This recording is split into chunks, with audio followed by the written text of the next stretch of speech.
स्वाहा। ओम नमो भगवते नारायण वासुदेवाय स्वाहा। स्वाहा। ओम त्रिमणयम भर्गो देवस्य धीमहि धियो यो न प्रचोदयात्। कैसा हवन पूजन कर रहे हैं आप? ऐसा है कि अलाखीपुर ग्राम सभा है, यहाँ पर माननीय ओम प्रकाश राजभर जी की कल जनसभा थी और सुहलदेव स्वाभिमान पार्टी के राष्ट्रीय अध्यक्ष माननीय महेंद्र राजभर जी समेत सभी कार्यकर्ताओं को उन्होंने रावण और राक्षस का संज्ञान दिया और मुझे मेरे ही जन्मभूमि पर आकर मुझे ही दलिद्दर का शब्दों का प्रयोग किए। तो उसी के लिए इस वातावरण को शुद्ध कर रहे हैं और ताकि यहाँ का वातावरण शुद्ध हो जाए, इसीलिए हम लोग सभी लोग मिलकर हवन पूजन किए। कैसे पता चला कि आपको ही वो रावण कह रहे हैं? ऐसा है, देखिए वो राजनीतिक जोकर हैं, उनके साथ हम लोग 2002 से 2007 तक मैं रहा हूँ और माननीय महेंद्र राजभर जी भी 20 वर्ष रहे उनके साथ में।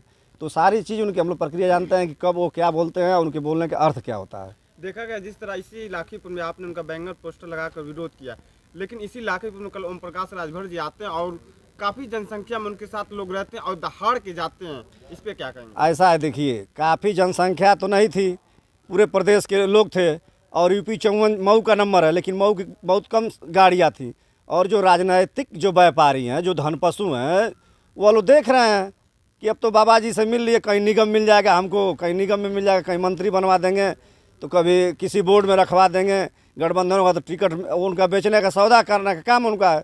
17 सीट पाए थे, 17 में 2 अपने लड़ गए, बाकी सारा बेच दिए, एक भी उनका कार्यकर्ता चुनाव नहीं लड़ा। तो उस नाते जो राजनीतिक जो व्यापारी हैं उनके माध्यम से गाड़ी और ट्रैक्टर करके चाहे जो भी हो वह भीड़ इकट्ठा की जा रही है और राजभर समाज की भीड़ नहीं थी, वह भीड़ पैसे की भीड़ थी, राजभर समाज की भीड़ नहीं थी। बीजेपी से मिलने जा रहे हैं, इस पर आपका क्या राय है? अरे भाई वह तो राजनीतिक जोकर हैं, कभी सपा में, कभी बसपा में, कभी कांग्रेस में। तो ऐसे राजनीतिक जोकरों का समाज तो बहिष्कार कर ही रहा है, आने वाले दिनों में राजनीतिक दल भी उनका बहिष्कार करेगा। जैसे बहुजन समाज पार्टी ने फटकार लगा दिया, तो इधर उधर बिन पेदनी के लोडाएँ घूम रहे हैं और वह फिर धरती पर आ जाएंगे। जैसे अभी जो लोकसभा का चुनाव बीता, अकेले चुनाव लड़े, उसका कहीं पता चला कितना वोट कहाँ पाए? सारे जगहों पर उन्होंने गलत फॉर्म भरवा कर और पर्चा निरस्त कराकर और कहीं न कहीं सपा को कहीं समर्थन दिए तो कहीं किसी को समर्थन दिए तो कहीं किसी को दिए। उनका काम है सिर्फ पैसा कमाना और पैसे ही कमाकर आज वह राजा बने हुए हैं और अब उनका खदेड़ा होना तय है। कहते हैं कि आप 8-10 लोग को लेकर और उनके पार्टियों को तोड़ने का काम करते हैं, कुछ ना कुछ कार्य करके छोटा सा दिखा के उनकी पार्टी को तोड़ने का काम करते हैं, क्या गौतम बुद्ध जी ने जब चला था और इसी बनारस में जब आए थे तो उनके साथ मात्र 5 लोग थे। 5 लोग लेकर इसी सारनाथ में उन्होंने किया और गौतम बुद्ध जी पूरे आज विश्व में पूजे जाते हैं।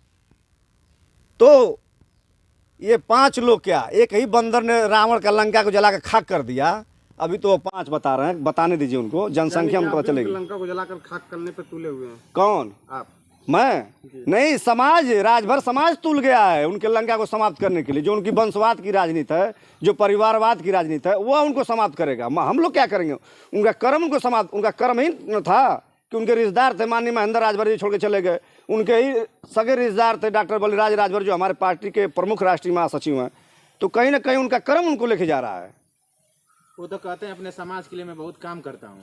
एक काम गिना दीजिए कहीं उन्होंने काम किया हो, किसी के थाने में डाखाने में उन्होंने धरना प्रदर्शन किया हो? कभी एक आपके पास कोई वीडियो क्लिप हो?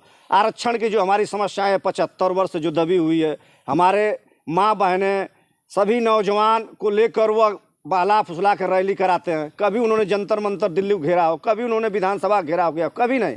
वह एक राजनीतिक जोकर हैं, उनका काम है वोटों का सौदा करना। अब उनका बोरिया बिस्तर बनने का वक्त आ गया है और समाज मिलकर उनको 20 तरकुल नीचे गाड़ देगा। जैसे उनको उठाया है वैसे 20 तरकुल नीचे गाड़ने के लिए तत्पर हो गया है।